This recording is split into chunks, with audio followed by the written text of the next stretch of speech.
1993 की चिन्ना मामले में हमें देखने को मिलता है एक शादी करवाने वाला ब्रोकर लड़के वालों को लेकर एक खड़ूस बाप की बेटी को देखने जाते हैं। लेकिन जब उस लड़की की खड़ूस बाप को पता चलता है कि ये लोग बस में सफर करके इनके घर तक आए हैं, तो खड़ूस बाप लड़के वालों के साथ उस ब्रोकर को भी बेइज्जत करके घर से निकाल देता है।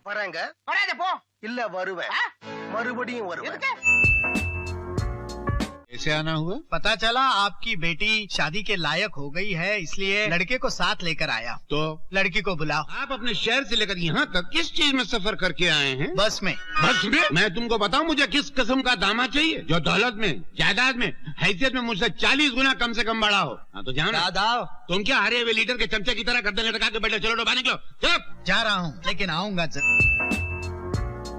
तो अब ब्रोकर उस खड़ूस बाप का घमंड तोड़ने के लिए सोचता है और उसकी बेटी को एक कुली के साथ शादी करवा देने का प्लान करता है। यहाँ हमारा कुली भैया भी मान जाते हैं उस ब्रोकर की बात, क्योंकि भाई ये भी शादी करने के लिए मरे जा रहे हैं। तो अमीर होने की नटंकी करके उस खड़ूस बाप की बेटी से शादी करने के लिए हमारा कुली भैया हाँ बोल देते। देख, तेरा काम है इस लड़की से शादी करना और मेरा काम है इस लड़की के बाप का घमंड उतारना। थोड़ा सा झूठ बोल सकता है? नहीं बोला नहीं, बोलना पड़ेगा। प्यार करता है ना इससे? हाँ। प्यार में सब कुछ जायज है। ब्रोकर उस खड़ूस बाप को हमारा कुली भैया के पास इंडिया में बहुत सारा बंगला है, मालয়েशिया में बिजनेस है, ये है वो है बोल के खड़ूस बाप को अपना चुंगल में फंसा देता है और उस खड़ूस बाप की बेटी की शादी हमारा कुली भैया से करवा देता है।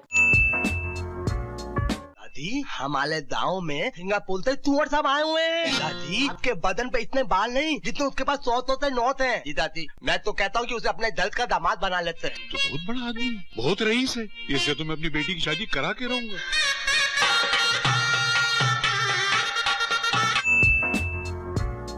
अगले दिन जब उस खड़ूस बाप उसकी बेटी और दामाद को अपने बंगला में जाने को बोलता है तो ब्रोकर और कुली भैया संकट में पड़ जाते हैं। यहाँ ये दोनों को ये पता चलता है कि उस बंगला का ओनर और उसका बेटा का झगड़ा हो रहा है। तो ये लोग प्लान बना के हीरोइन को बोलते हैं कि बिना बताए शादी करने की वजह से हमारा कुली भैया का बाप उसे घर से निकाल दिए और अब हमारा कुली भैया उनके बाप के ऊपर केस करेंगे और केस जीतने के बाद ही अपने घर में कदम रखेंगे। हीरोइन के सामने ये सब नौटंकी करने के बाद वहाँ से चले जाते हैं और भाड़े के घर में रहते हैं। மனசுல என்ன நினைச்சிட்டு இருக்க? ஏசில இருந்தவங்கள தூசியில தங்க வைக்கிற? देख गोवर्धन, 24 घंटे इनका ख्याल रखना, साये की तरह इनके पीछे रहना और बंगले का तो बहुत ही ख्याल रखना। एक बेटा होने के नाते मेरा इस बंगले पर अधिकार है। अगर मैं चाहूँ तो अदालत के जरिए मैं ये बंगला ले भी सकता हूँ। अरे मैं सिंगापुर खानदान की ईंट से ईंट बजा डालूंगा। क्या समझते हैं अपने आप को? आखिर इस बंगले में मेरा कोई अधिकार है कि नहीं? अरे मैं नोटिस भेजूंगा इनको, नोटिस कोर्ट में जाकर केस लड़ूंगा अपने बाप से और केस जीतूंगा, उसके बाद इस बंगले में कदम रखूंगा। अरे मेरी बीवी को बहू बनाने से इनकार कर रहे हैं। क्या बोल रहा है? ये कह रहे हैं कि छोटी खानदान की लड़की को कहाँ से उठाकर ले आए। नामुमकिन। सेक्रेटरी अरे क्या कर रहे तुम? हम लोग यहाँ रहेंगे। जब खड़ूस बाप को ये पता चलता है कि उसका दामाद को बाप ने घर से निकाल दिया है तो वो अपनी बेटी और दामाद को देखने के लिए घर से निकल पड़ता है और बस स्टैंड में कुली भैया को कुली गेटअप में देख लेता है। तो अब कुली भैया अपने खड़ूस ससुर को समझाते हैं कि वो जिसे बस स्टैंड में देखे वो इसका अपना भाई है बोल के संभाल लेता है।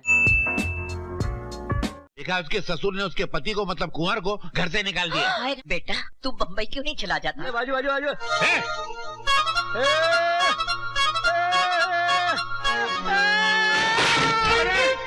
मैं लुट गया, मैं बर्बाद हो गया, ये साला कुली निकला। यही था ना वो कुली? अरे मेरे बाप ये मेरा जुड़वा भाई है। खड़ूस बाप क्यों उसका भाई कुली काम करता है वो करके सवाल जवाब करता है। हमारा कुली भैया बोलते हैं उसका भाई एक अयास किस्म का आदमी है। वो हमेशा पापा के पैसा उड़ाता था और पैसा ना मिलने पर जमीन जायदाद के नाम पर झगड़ा किया और अब अपने पिता का नाम खराब करने के लिए बस स्टैंड पर कुली का काम कर रहा है। ये सब सुनने के बाद हरामी खड़ूस बाप अपनी दूसरी लड़की की शादी कुली भैया के भाई के साथ करने का सोच लिया और हमारा चिन्ना मापला को एक टैक्सी लाकर दिया। ये कल तक तो नहीं था, आज कहाँ से पैदा हो गया? ये एक दुख भरी दास्तान है। मेरे छोटे भाई को कुछ गंदी आदतें पड़ गई थी। शराब पीना, कोठे पे जाना, अय्याशियां करना। उसकी इन गंदगियों से परेशान होकर मेरे पिताजी ने उसे घर से बाहर निकाल दिया और पिताजी की बेइज्जती करने के लिए उसने कुली का काम करना शुरू कर दिया। मैं ये सोचता हूँ अगर तेरी छोटी बहन का ब्याह उमर के छोटे भाई कुली के साथ कर दिया जाए तो। ये कुली नहीं है, आज से टैक्सी चलाएगा। चाबी ला रे, ये तेरे टैक्सी की चाबी।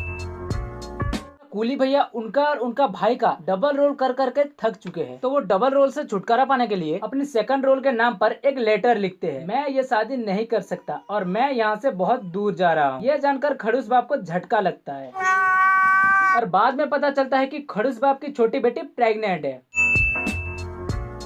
शारचंद जी, घबराने की कोई बात नहीं, शालिनी गर्भ से है। मगर पिताजी ये तो बहुत बड़ा कांड कर गया है। जैसे दामाद का सपना आप देखते थे, मैं उसके बिल्कुल काबिल नहीं हूँ। मैं सारी जिंदगी आपकी बेटी की देखभाल नहीं कर सकता, इसलिए मैं खुद यहाँ से बहुत दूर जा रहा हूँ। आपका छोटा दामाद जो न हो सका, मेरी बेटी की जिंदगी बर्बाद करके